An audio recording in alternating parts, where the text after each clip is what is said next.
Okay, so we're here with Anita, and I met Anita the other day, and she just started telling me, we just met randomly, and she started telling me about film work she did, and just got really fascinated by her story. So, Anita, what is it that you started, you're a line producer right now? Yeah, I work as a line producer / production manager sometimes for film. Mostly on short form television projects like promos, almost like commercials with advertisers. Yeah. A show coming up on a channel. So what does it mean to be a line producer? Well, it's a lot of juggling. You have to you'll get a treatment from a director, and he'll say, I want to, do this spot where there's all these different types of dancers, which is really an actual treatment that came to me. I want all these different dancers, like somebody from the 60s, somebody who does like hip hop, somebody who does ballroom, and I want to shoot them doing all these different types of things. And my job is to get that treatment and translate that treatment into dollars and cents, what it costs to make that happen.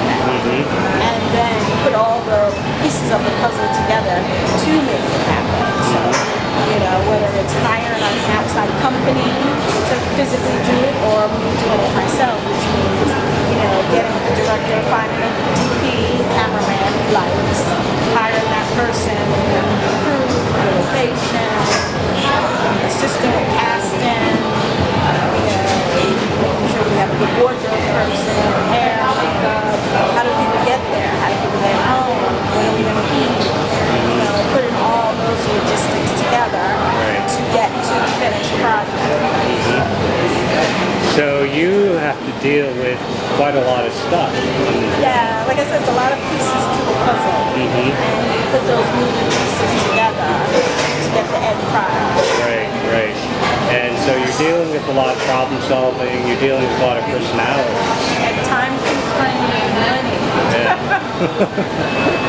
How do you make it all work? It's just about problem solving. It's like, my theory is it has to happen. It's not like, we can't do it. It has to happen. And once you go in with the idea that it has to happen, my focus is what is going to make it work and how are we going to get to the desired product in the best possible way with the highest production value so it looks as good as anything else you've seen.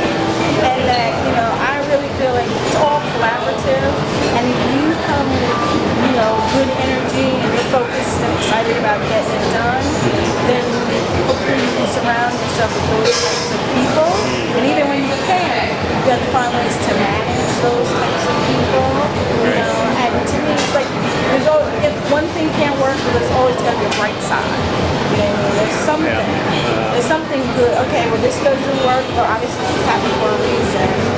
And it will work out. You just got to find out how it's going to work out. What's the best way to do it. Right.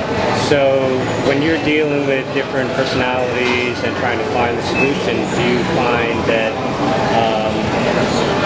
the people that you work with, you kind of like bring out like the answers from them, or is it like how do you see yourself as do you see yourself as a leader in this? Well, I'm a leader, but in the sense that I'm a quiet leader, in the sense that it's like, look, I'm here to make what you want happen. So what is it that you want? And hey, let's figure a way. We can get it done. I think you definitely have to have a positive perspective. Yeah. And when they see that you have a positive perspective, and you're like, okay, we'll make it happen. It's like co-signing on someone's dream. Yeah. It's like, okay, we can get this done. And in terms of dealing with other people, you want to get other people that are committed to the project and who want to see the best. And it becomes collaborative. Everybody gets on board with the desired end goal.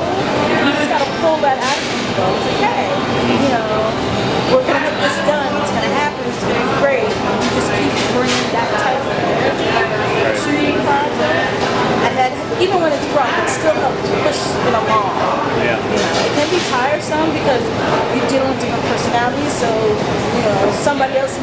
focusing in a different type of way. You know, Yeah. it's like some people, you know, they don't take well to criticism, so you have to find other ways of saying something, but in a positive light. Right, right. And you know, it's slowly pulling it out of them. It's like, hey, you know, come on, we're all here for the desired end goal. Yeah. Is to make this project. So let's make it really good. Let's do what we came here to do. Right. Yeah, that's really awesome. That's really awesome. I think it's a real skill that you've probably learned over time how to develop better and better. Yeah, and it's always work in progress because you deal with different personalities. And the truth is, you know, rather by me being freelance, I can say yes or no. If someone comes to me with a project and I know how that person is and I know it's going to be really challenging, you know, I can say, you know something, I'm not available for that, or that's not going to work for me. But you have the option. You're not locked in. Yeah. It gives you, that's what I said, it gives you a certain level of freedom. You know, or I see it as freedom. Other people are like, oh no, you know, if you don't do that, what are you going to do? Yeah. So Anita, you have this beautiful jewelry on you. And you made it, right? Yes, I design jewelry. I've been doing it for a couple of years now. And yeah, it's one of those offshoots that came about, you know, through actually necessity. Yeah. Yeah, how did that happen? Well, I have keloid skin, and that's where, you know, a lot of black people suffer from that. Where the skin doesn't know when to stop growing, and it will just grow and grow, it'll clump, and you'll have excess. And so when I was a child, I had these big growths on the backs of my ears, and I had to go to the hospital and get them cut off. And the doctor told my mother she could not have her ears pierced. Do not pierce this child's ears. She suffers from keloid skin. They don't really know why. When you get keloids, something about the cells not knowing when to shut down, to stop growing, so it just keeps going. So I had been, you know, looking at pierced earrings that I loved and could never wear because they were hanging or they were different, and I always liked that kind of style. I didn't know it was like just the flat to the ear. Like, oh, I like the hanging earrings, I like this. And I just started augmenting, you know, pierced earrings as best I could. And I started also wrapping stones to make necklaces. And then people just started asking for them. And, you know, friends, family members, you know, could you make so-and-so a gift? Could you, oh, I can't wear pierced earrings, could you make me a gift? And it's kind of just growing from that. So now you're Designing. you're having a lot of fun with it, it sounds like. Yeah. I mean, it can be challenging in its own way because that's another endeavor that is all me. It's like, okay, I decide what it's going to look like, and it's fun, but then there's the part of the business where, you know, I have to maintain the website, I have to promote, I sell, you know, which, like I said, it all depends on your perspective. Some days I'm like, yeah, and other days when I'm like sitting in front of my computer at 11 o'clock at night trying to revise the website with new pictures and it's not taken. I'm just like, but, you know, it's a growing endeavor, you know, and as it grows, you know, I'll be able to afford, you know, more assistance, but for right now, it's me. And that's good too because it gives me creative control on what I want to make. I mean, I'll take suggestions from people sometimes, but like, you know, when I go home and I lay out my supplies, and I'm like, you know, I want to work with leather, or I want to work with that stone. I mean, I can. And the beauty of it is, so far, people have liked it. I've gotten good responses, and I have some customers that have, like, they have like 10, 12 pair of earrings that they bought from me. You know, I have repeat customers, which is always warms my heart. It's like, yay, they really like it. You know, it's like, oh, okay. Or sometimes I'll run into a customer, and I'm like, oh, I'm gonna bring new stuff, and I'll go to their office, and she'll have something that she bought from me like 3 months ago. And I'm like, you're wearing them? She's like, yeah. I'm like, ah. Guys, I'm like, really? You really like it? You wear it? That's good, you know? Or someone will come and say, oh, these are my favorite pair. I wear them all the time. I'm like, you know. So you just never know. That always puts a smile on my face when I see people wear my jewelry. You know, it's like, wow, it's nice. Yeah, something I created.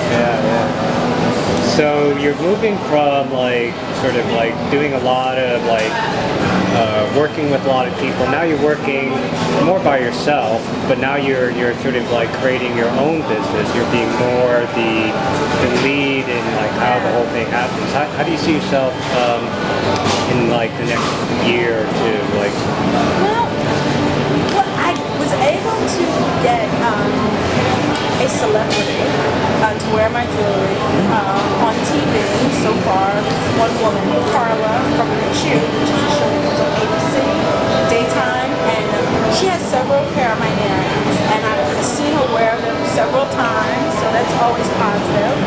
And I like the idea of designing, and I like the idea of being independent, but I would really like to sell my line, or at least some of my line, to a larger company. You know, who would say, hey, we love these designs, and let us take them, because I do one of a kind. I don't duplicate. I'll have an idea, and I'll do like maybe 12 variations on that idea, and then I stop. So to me, it keeps it kind of unique and fresh, since I'm a small person competing with, you know, all these other larger companies. But my thing is, okay, I make this, but unless someone copies it, you're not going to see anything else, because there might be something similar, but it's not going to be exactly like this.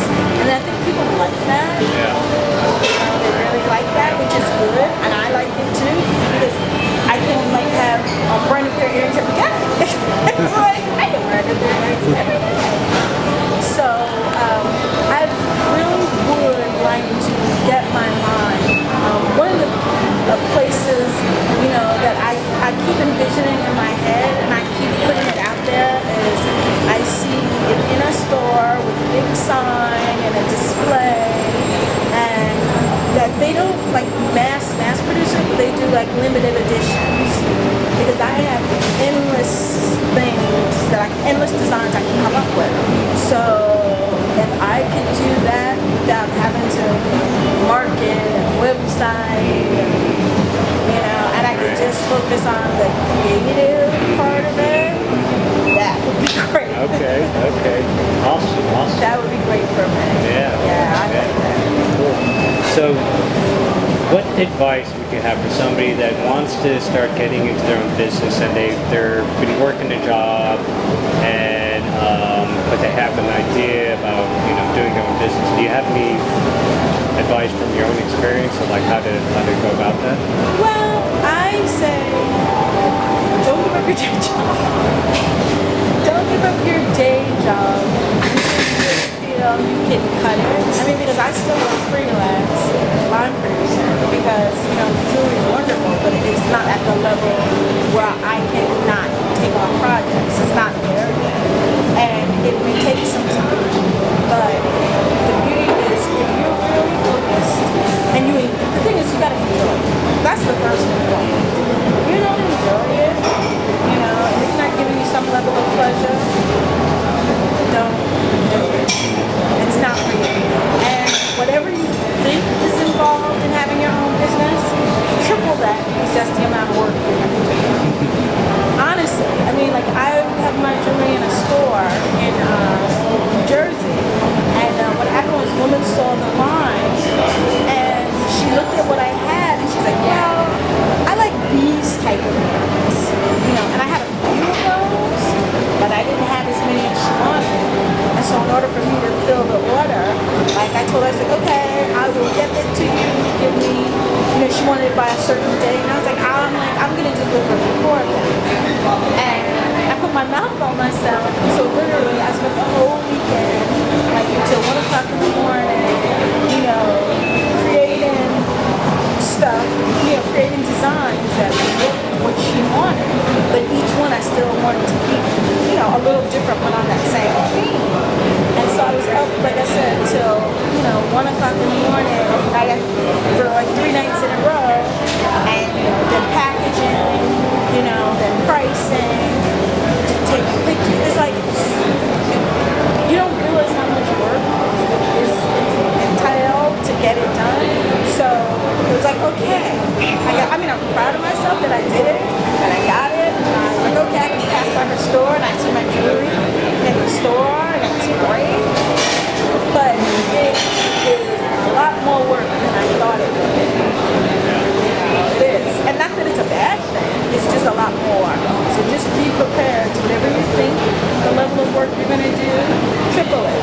Triple it.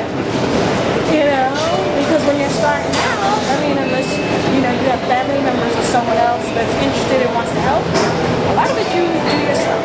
Yeah. Like simple thing like pricing the jewelry, you know, marketing the jewelry, telling people about the jewelry. You know, all of that is on you unless you can hire someone who can do those kind of things. Cool. That's great advice. Well, Anita, it was great talking to you. Thank you so much for sharing, and wishing you the best of luck on your business. Yes, don't forget to go to the website. Okay. www.designsbynina.net. Okay. Awesome. Thank you, Anita. All right.